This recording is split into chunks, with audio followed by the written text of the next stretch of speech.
Good morning, class. Welcome to our first class. And today, what I want to do is provide the framework for how we will learn the semester. What are we learning?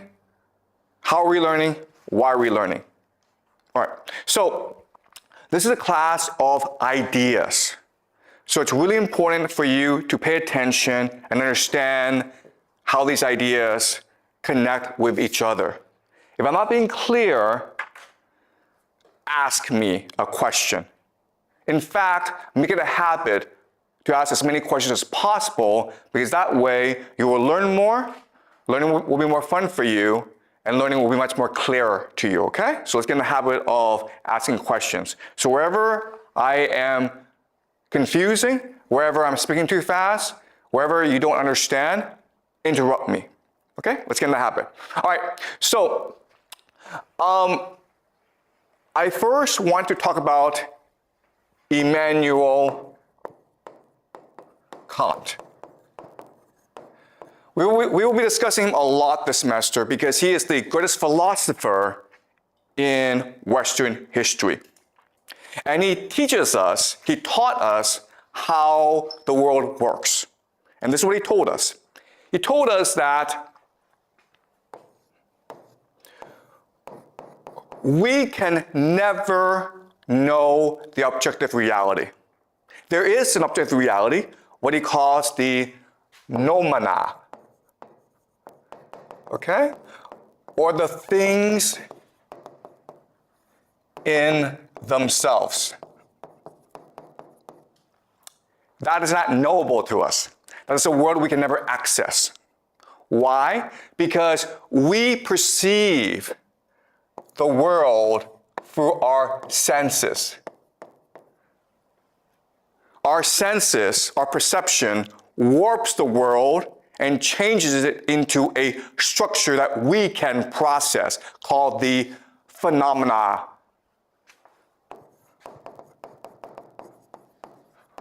Which are the things that appear to us. Okay, so the example is time and space. Time and space do not exist outside of us. Time and space do not exist in reality. But for us to understand reality, we need to add in time and space. Okay, that's the example. All right? So, how the world works is we perceive the world, we perceive the noumena, and turn it into the phenomena for us to process. In other words, and this is really important, reality is what we imagine it to be. There is no objective reality. Reality is what we imagine it to be. Life is a constant process, a constant act of imagination. All right? That's Immanuel Kant. That's the first idea I want you to understand. So what I want to do in this class this semester is train you or teach you or inspire you to augment your imagination so that you see the world much more clearly. This class is not about what to think, it's about how to think. All right.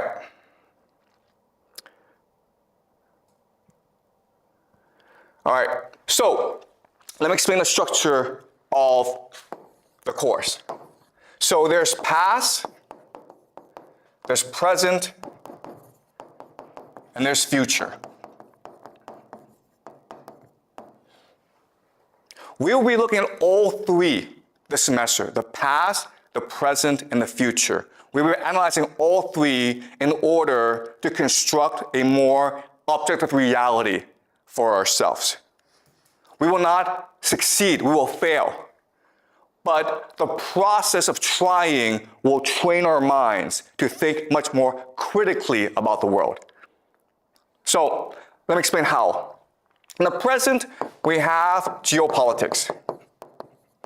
We'll be studying geopolitics. For example, why is there war in Ukraine? Why is there war in the Middle East? what will happen. We'll be studying geopolitics. And we'll try to understand why this is happening. We'll try to formulate an analytical model of geopolitics. Okay, an analytical model. We will then use this analytical model to make predictions about the future. Why do we do this? Because these predictions will tell us if our analytical model is correct or not. Okay, does that make sense? It's no different from artificial intelligence. How do you know if your artificial intelligence, the model is correct or not? Well, you test it against reality. Okay? There's no difference between that artificial intelligence system and what we're trying to do here. And why are we doing this? Because if we're able to have an analytical model that makes correct predictions, then we can take all this and go back and analyze the past to reveal the secret history of the world. That is a project we are undertaking this semester to discover for ourselves the secret history of humanity. Because you may not know this, but all the history that you learn in school, all that history that you think you know, it is false. Okay? The history that you know, the history that you believe, it is a system implanted into your brains by powerful people. Okay? So the real question that we're looking at this semester is really, how does power work? Because if we can figure this out, then you will achieve liberation. You will achieve freedom. You understand how you're being manipulated by others, and therefore you'll be free. You'll be empowered to live the way you want to live, to see the world that is true to you. So let me give you 3 concrete examples of how power works. Okay, the first example is money. Let us do a thought experiment. I'm a bank, okay? I decide I want to open a bank.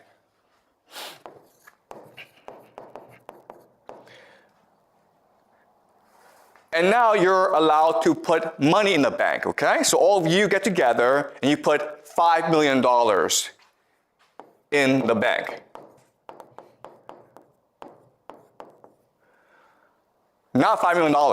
Now, why do you put $5 million into my bank? Because I promise you 1% interest, right? 1% interest.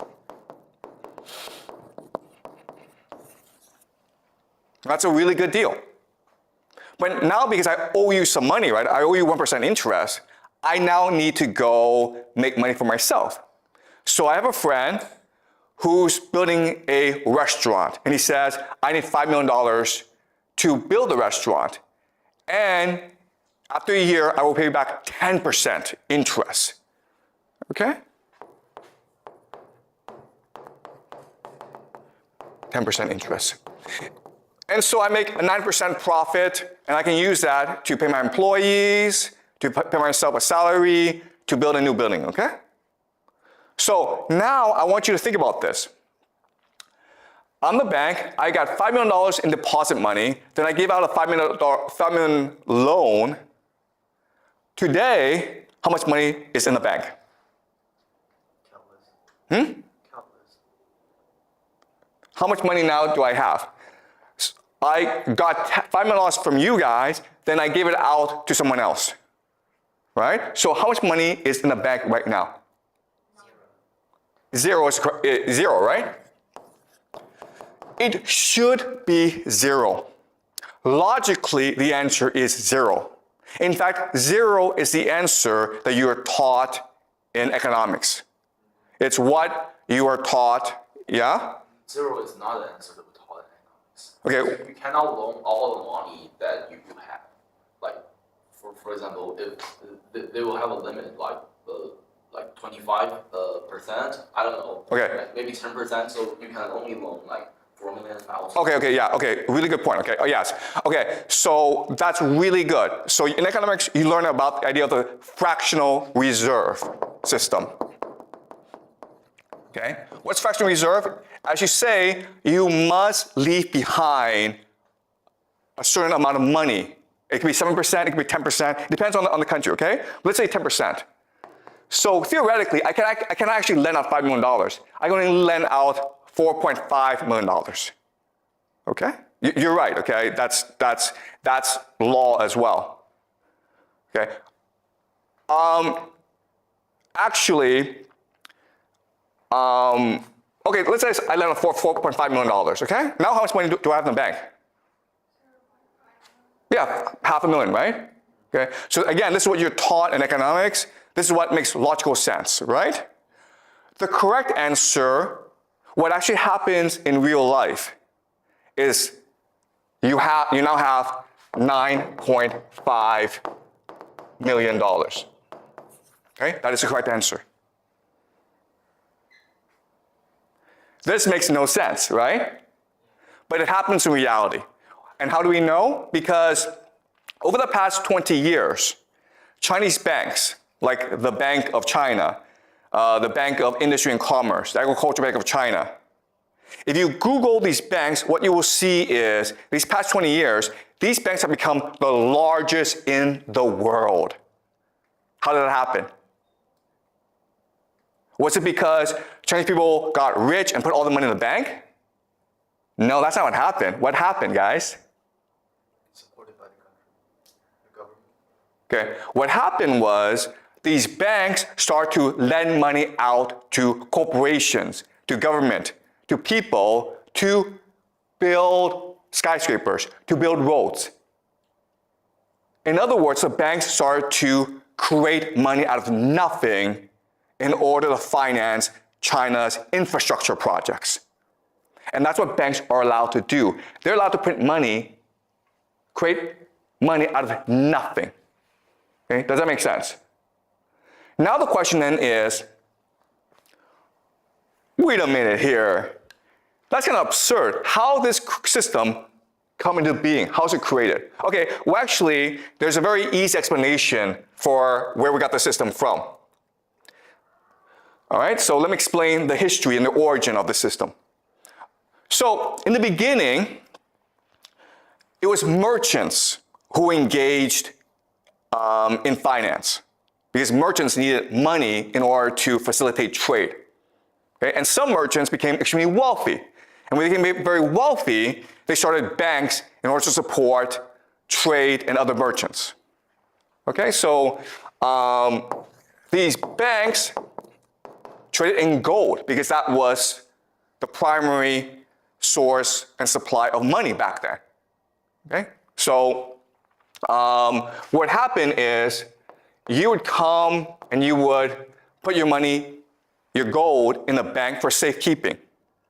And the bank would give you a contract, right? A contract is just saying, thank you for giving me your gold. I promise to give back your gold at any time that you want it.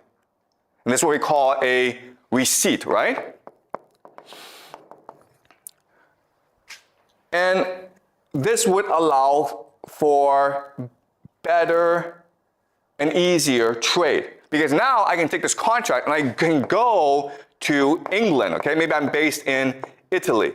But now I can go to England and say, listen, I need to buy cotton or bananas from you.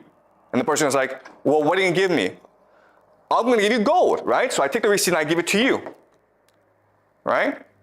And why do we do this? Because it's a lot easier than giving gold to other people. And so this system would facilitate trade throughout the world.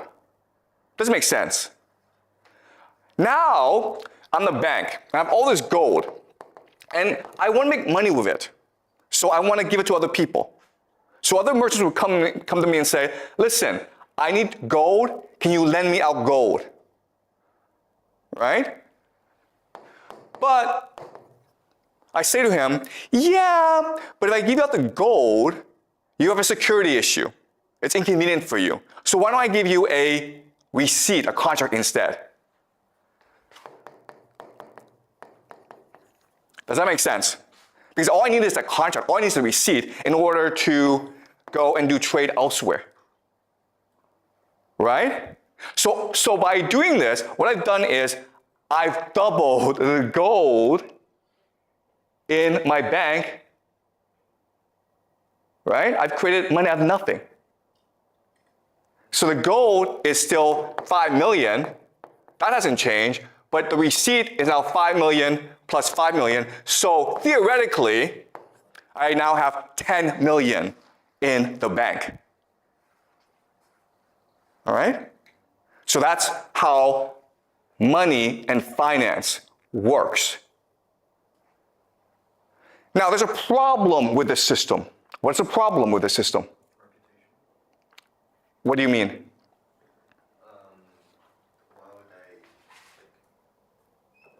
Why would the other people take the receipt as gold, as the same value? Okay, that's a good question, okay? Why is it that people believe in me? Okay? The answer is very simple. The answer is because throughout most of human history, people didn't need money. If you were just a normal person, what were you doing? Were you in a village growing crops? If you wanted to like get new stuff, what would you do? You would trade with someone else, right? Maybe you have a gold that I want. Well, then I would trade you a cow for it. So we didn't actually need money.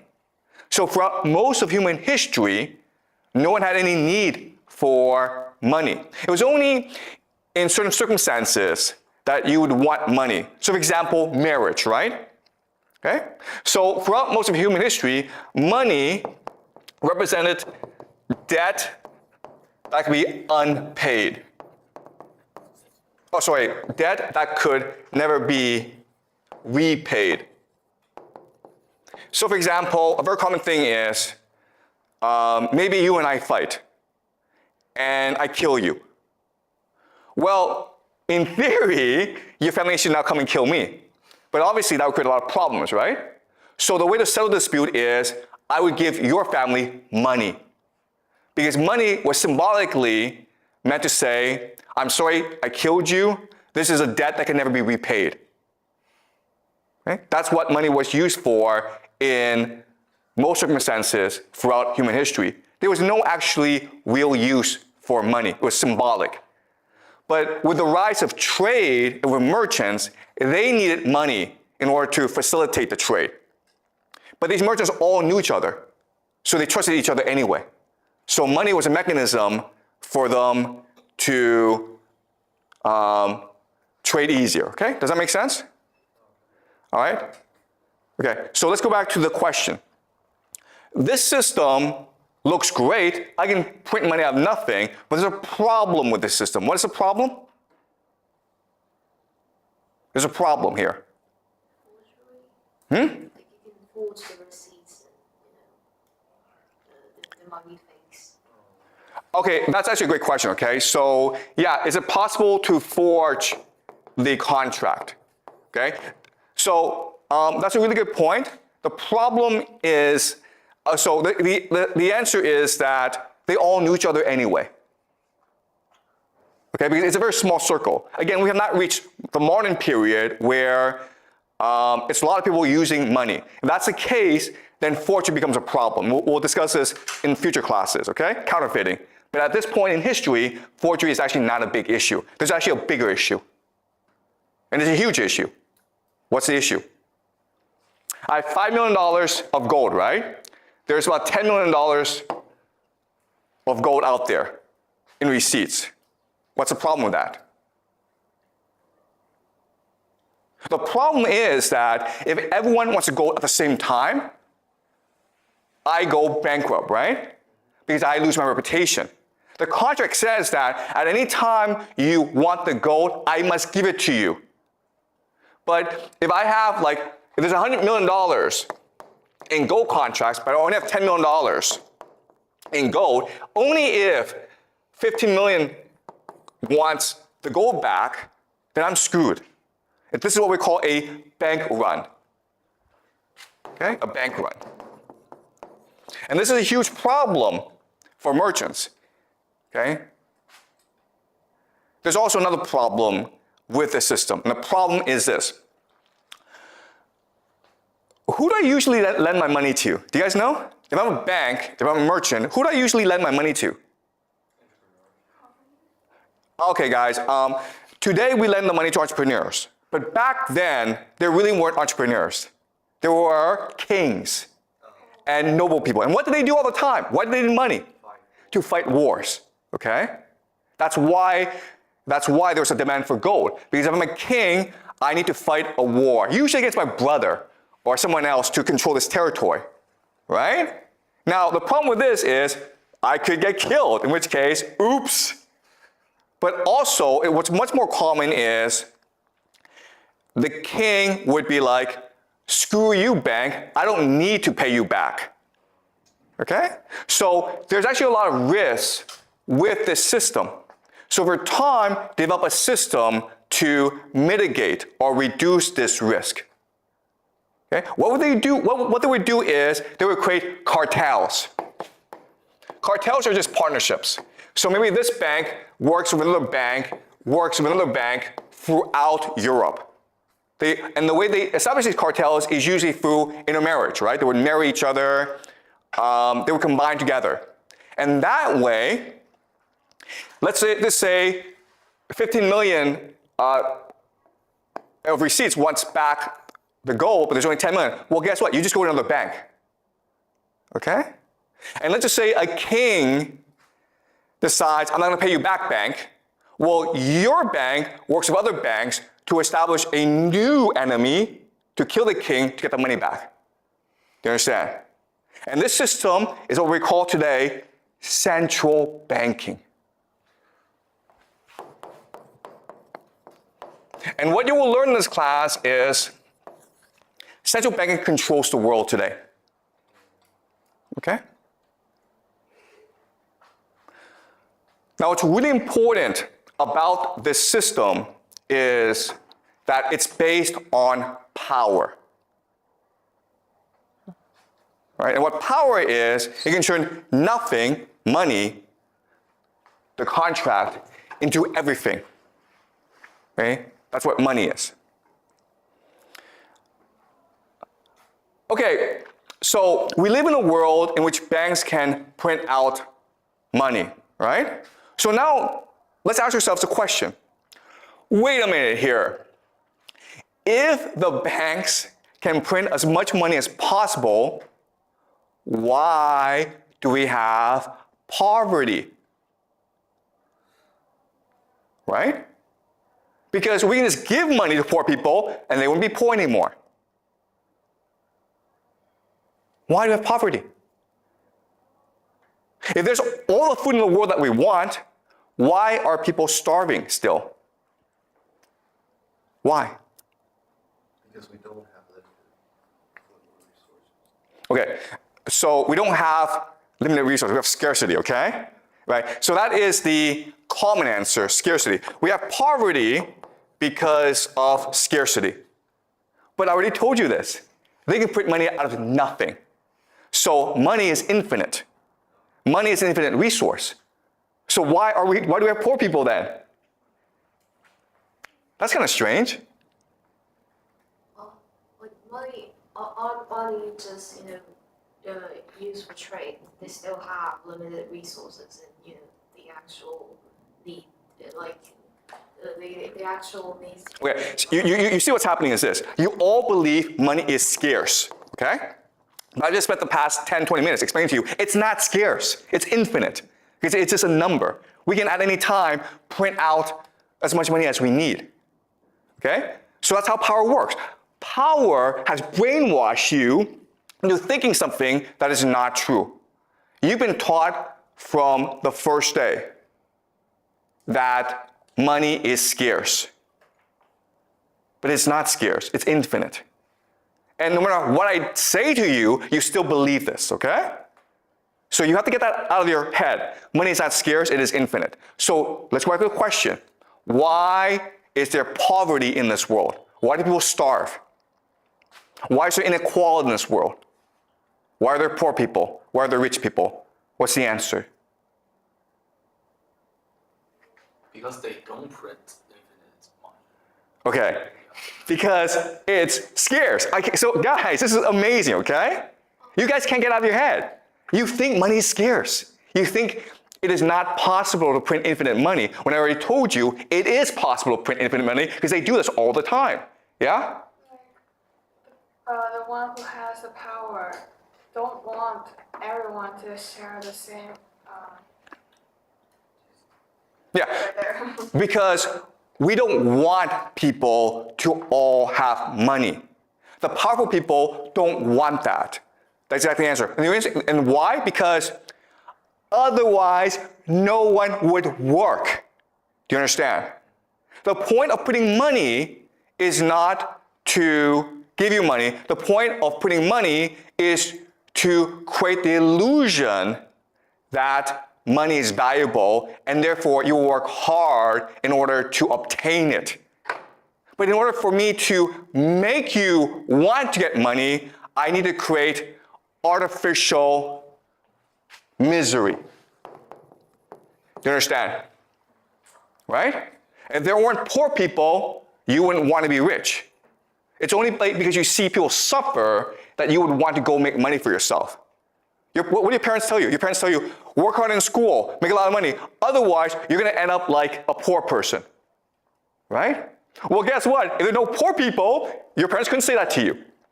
And you wouldn't want to work hard in school. Right? That's why we have poverty. Because poverty creates the illusion that money is valuable.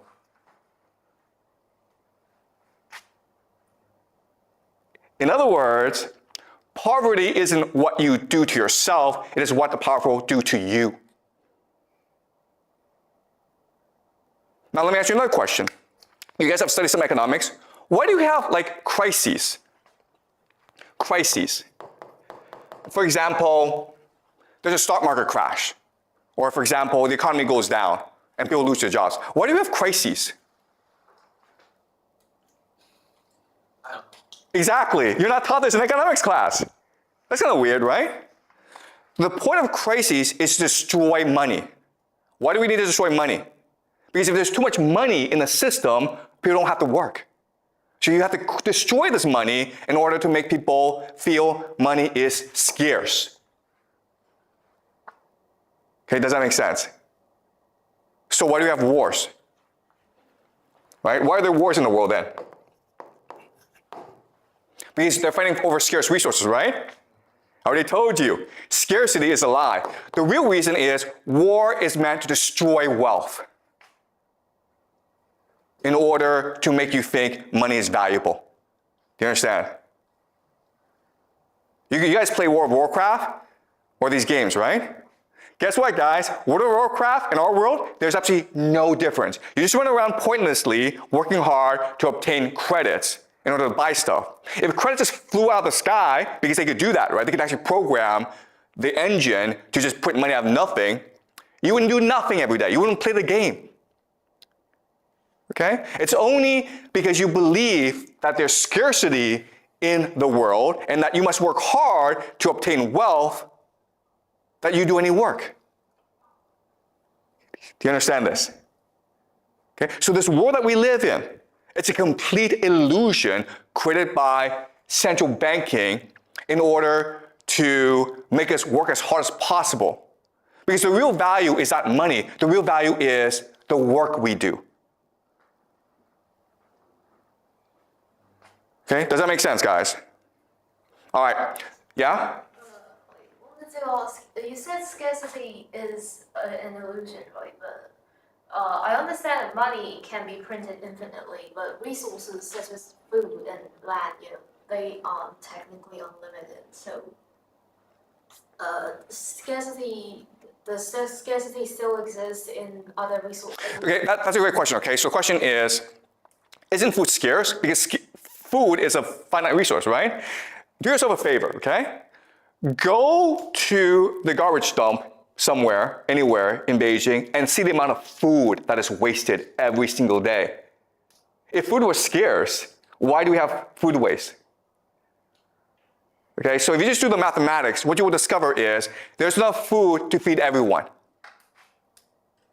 Okay? There doesn't have to be hunger and starvation. It's an artificial crisis.